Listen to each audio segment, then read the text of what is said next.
This program is sponsored by Bet's Gold Coin. Join us for family-friendly dining.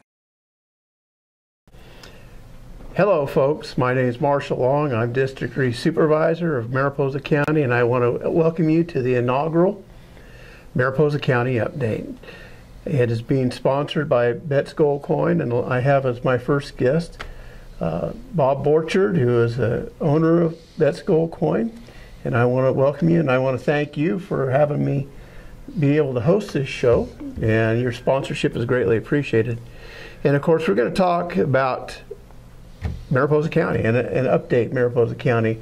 And this will be a weekly show. Usually after every board meeting, we will do a new edition so that you can be involved and know what's going on in Mariposa County. But you'll be doing it without me. Well, yes, because I will be having other guests, such as the other board members, and I will have department heads and other interesting people to discuss issues in Mariposa County and also discuss what has happened at the past meeting.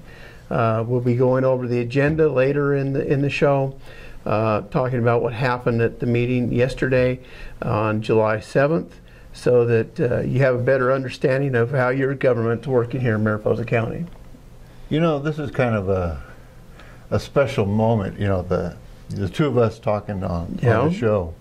It was almost 40 years ago I came into Mariposa County as the county's first planning director. And the fact, you know, I've been working in county government, city government for many years, and your dad was on the Board of Supervisors when I got hired. That's right. He's never quit complaining about that.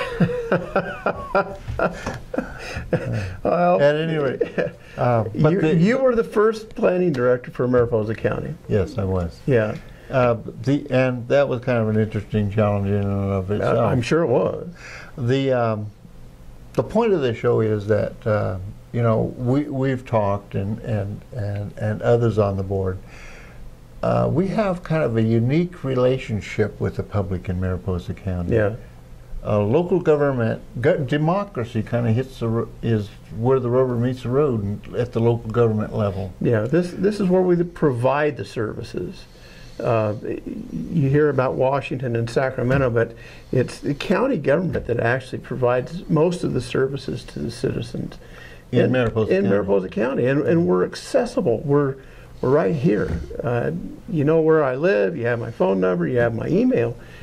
And I'm not hiding behind a wall of bureaucracy. I'm there every day. The interface between the public and government in Mariposa County is a county board of supervisors. Yeah. They have a much bigger role, of course, than simply that.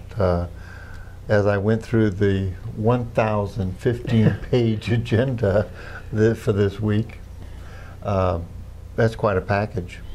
It is, and it does take time to read through them, and you'd be surprised at how many typos and errors you can find going through 1,015 pages, but it's what we do so that we know that everything that's going to come before us.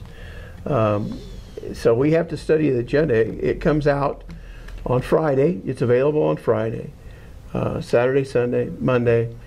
It has to be out a minimum of 72 hours before the meeting. And that agenda controls what we discuss. And of course, one of the big things that directs how we conduct our business in a meeting is the Brown Act. And this agenda is part of the Brown Act in that it has to be available to the public 72 hours before the meeting. And the nice thing about local government, particularly here in Mariposa County, is this agenda is available online. It's available at libraries.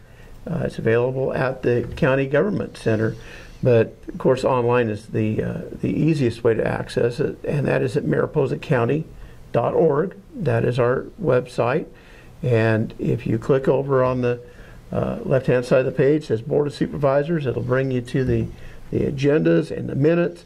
You can access everything that's going to be happening and what has already happened at a Board of Supervisors meeting. This is for people who don't want to wade through the minutes, don't want to listen to the tapes.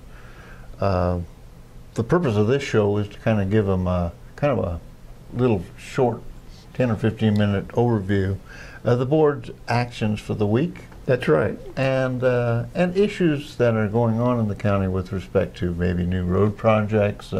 We've had Supervisor Smolcomb talking about on the show, my Old Town show, talking a little bit about what's been going on up in the canyon with the new construction project around the Ferguson slide.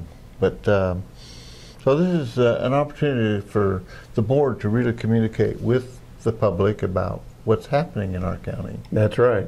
So it's an overview of what has happened at the meeting the previous day, but it's also a way for us to outreach, the county to outreach to the public.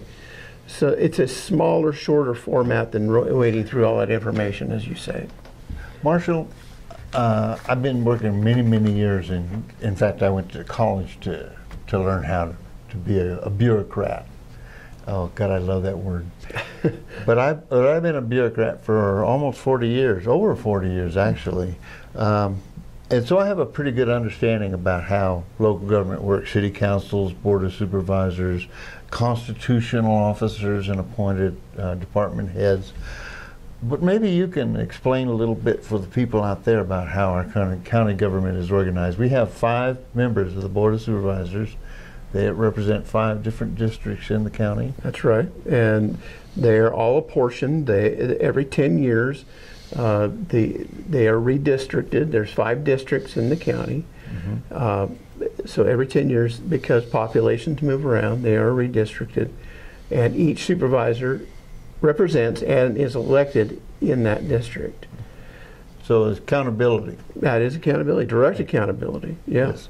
What does the Board of Supervisors do other than read a 1,500-page agenda package? Well, we are the legislative and administrative head for Mariposa County. Mariposa County is part of the state of California. We answer to the state of California. We were created by the state constitution, so we answer to the state of California. We're a subdivision of California. We enforce the laws, we enforce the regulations within Mariposa County for the state, but we also provide the services for the people here in the county for the state. So we have a meeting once every Tuesday, 9 o'clock, except the 5th Tuesday or on major holidays, where we make the decisions. And what the decisions are based on what is put in this agenda. And who brings forth the items? Well, administration, public works, sheriff's department, human services. They bring forth the items that we need to act on. You didn't mention planning. Oh, I'm sorry, planning department. Yeah, we got to remember planning.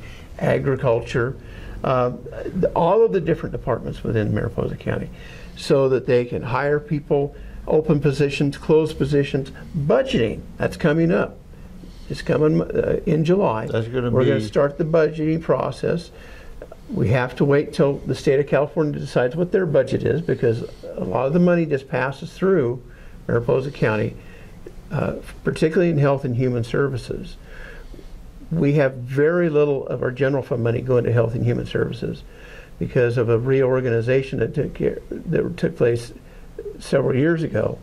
The state has taken over funding all the programs through health and human services, so the county does not provide those services directly, except for the money passing through. There are still county employees that work there, but the budget itself comes from the state of California and the federal government. Local control. Yeah. Can we talk a little bit about that? Sure. When we talk about budget, that's kind of, that's what I studied in college, is, the accountability. And when you talk about local control, the state sends a lot of money to California, Mariposa County. Yes. For instance, social services programs, highways, and some support for law enforcement and what have you. That money has strings attached to it that you have to do specific things with those dollars. Yeah. And then there's another pool of money called discretionary funds. Yes. Now that's where most of our law enforcement is funded out of. Our planning department is funded out of that, and Parks and Recreation. Most of the programs and services that we get in Mariposa County come out of that discretionary fund. That's correct. And where those funds come from is kind of an interesting show as well. Tourism. Tourism, the TOT is a major funding of our discretionary funding. It's basically half of our discretionary funds. Mm-hmm. The rest comes from a lot of other pots, but the biggest pot, the second biggest pot, is property taxes. Mm-hmm. After our property taxes go to Sacramento, so we get about half of them back. Yes. And some of it goes to school, some specifically to roads, some specifically to different programs. But your property taxes do come back, about half of them, into the county. This is kind of complicated. Well, I'm certainly glad that we have a wonderful county administrative officer in Mary Hodson. She does an excellent job of administering the budget. She's been working on the budget for many years for Mariposa County. It's very interesting and sometimes frustrating to see how many different pots or funds or streams of money come into the county, particularly in a department like the Sheriff's Department. They come from so many different directions, and being able to that web to keep it figured out and keep everything going the right direction is very interesting. You know, having worked in local government for many years, there's a concept that some people don't quite grasp. The issue of constitutional officers as opposed to appointed department heads. Maybe you could explain how that works? Well, our state constitution used to have many different constitutional offices. Assessor, tax collector, county clerk. It went on and on and on. And through changes to the state constitution, they have been combined.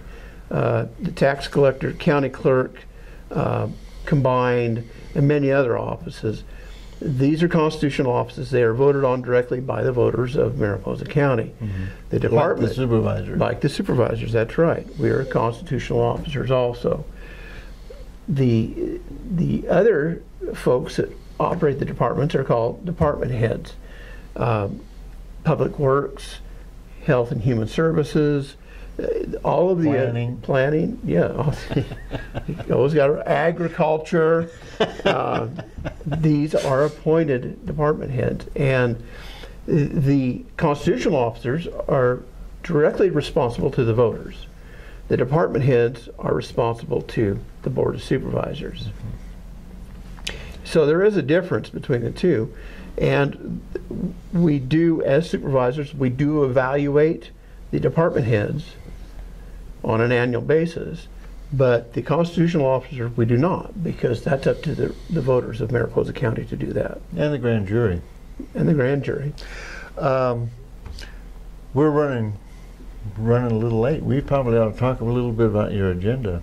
Yeah, it was 1,015 pages. Of course, that happens a lot when you do have that fifth Monday, so you have 2 weeks before you have a meeting, and so sometimes some of the items do stack up a little bit.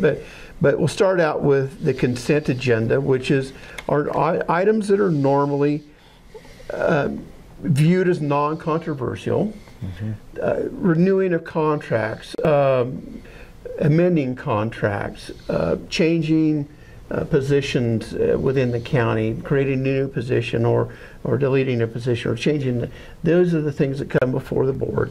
There were a couple of cultural investments that Mariposa County makes on the consent agenda. Both of those were pulled. When I say pulled, they're removed from the consent agenda, which are voted on all at one time. These items were pulled and were voted on separately as separate items. That was CA3, which is a grant agreement with Yosemite Renaissance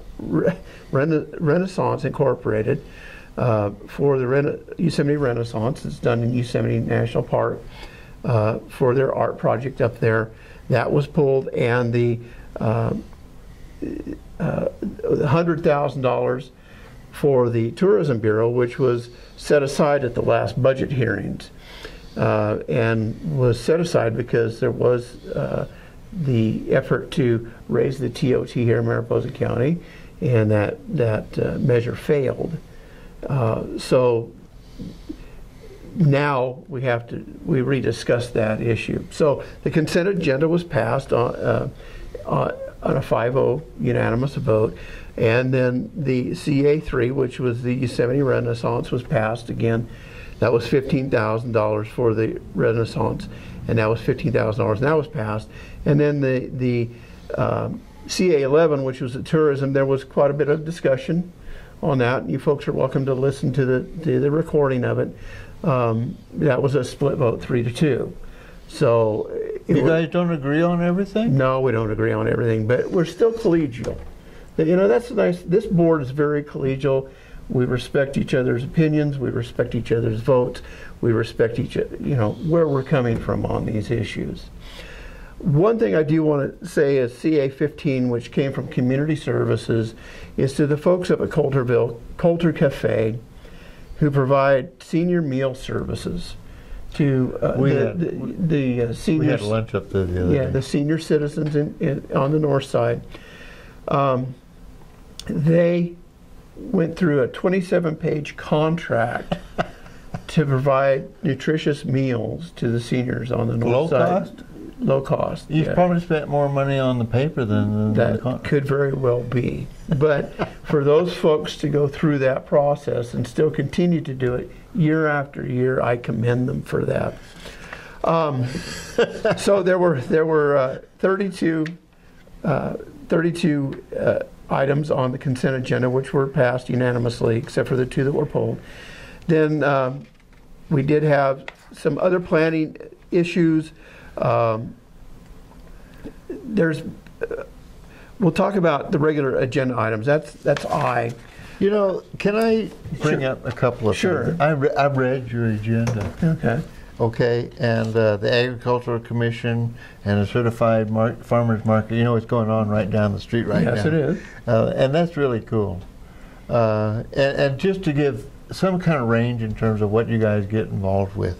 And you have declared the first annual Field of Honor. That's right. That's for Veterans Day event, and you know, being a vet, I that kind of caught my eye. Yeah. That's so cool, and that's being organized by a school child, right? That is, yes, it is. Student. He's a young man from Hornitos, and he's took this on as a 4-H project. I believe to get his platinum star. Is he from Hornitos? Yes, he is from Hornitos. Well, that's in your district. That's in my district, and I'm very proud of him for taking this on. And I'm sure he's going to do an excellent job on that. Well, I'm really proud of it. I'm glad you guys did this. Well, you know, that's one thing about Mariposa County, volunteerism. If it weren't for the volunteerism in Mariposa County, we wouldn't get things done here. It's the volunteers always step up to make things happen. It's getting harder and harder to get volunteers, but it still happens. Well, that's because you work them to death. Yeah, don't we? Don't we? I spoke with Jim Dulce. He's going to be on my show about volunteer fire department folks. That's another story. Anyway, other agenda items. The Health and Human Services is doing a contract for transitional housing in Mariposa County to help people get through the process of getting back and going from homeless to being people with homes again. So that's a process that we're working on. And something else that was really important, we received the first Mariposa County Road Atlas at the meeting. And that is extremely important for our first responders, because these roads, some of them have been question marks. Oh, who brought that to the board? Who brought that? Planning did, of course. Well, just nice to know those planners are still working hard for the county. Yeah, and something important to the town of Mariposa, something that my father, Supervisor Frank Long, started when he was a supervisor, Vehicle Parking District number 1. And it's finally... And we're members. Yep, you are members, and it's finally coming forth to bring the parking district back to life. I mean, it's been a haphazard affair for about 12 years because the district expired after 25 years. So Supervisor Can is working very hard on this. They're hiring an engineering firm. They're going to go through the Prop 218 process to form this district. Proposition 218. That's the proposition that allowed special districts or counties to vote on taxing themselves for projects. Right. So that the parking district can vote to tax itself the fees that will be necessary to maintain that parking district. We just went through it a second time on the CSA number 3, which is for the fire equipment in the county, which was passed overwhelmingly. Matt Kate came up from CSAC, California State Association of Counties, which is really the County Supervisors Association of California. It's a very effective organization doing a lot of good things for counties. It's a lobbying organization. It's a lobbying, but it also provides services for counties. Okay. It's expanded beyond just supervisors, engineers and CAOs and county councils. And the counterpart called the League of Cities. That's right, League of Cities. That's right, it represents the cities. But it gives it is lobbying, but it's also working with state government to make government more efficient. Because the counties are the ones where, as you say, the rubber meets the road, where we provide the services.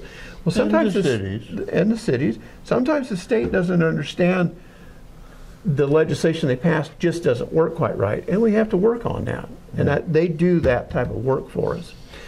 So we've kind of gone over the agenda a little bit, Bob, this week. We're going to go over next week. We'll go over next week's meeting, and I want to thank you for being my first guest, and I want to thank you for walking me through it. And it's been fun. This is going to be an excellent outreach and educational thing for the folks out there, and I look forward to seeing you next week. So goodbye from 3MC Studios in the historic Mariposa Hotel. Thank you, Bob. Thank you, Betts Gold Coin, for sponsoring us, and we'll see you next week, folks.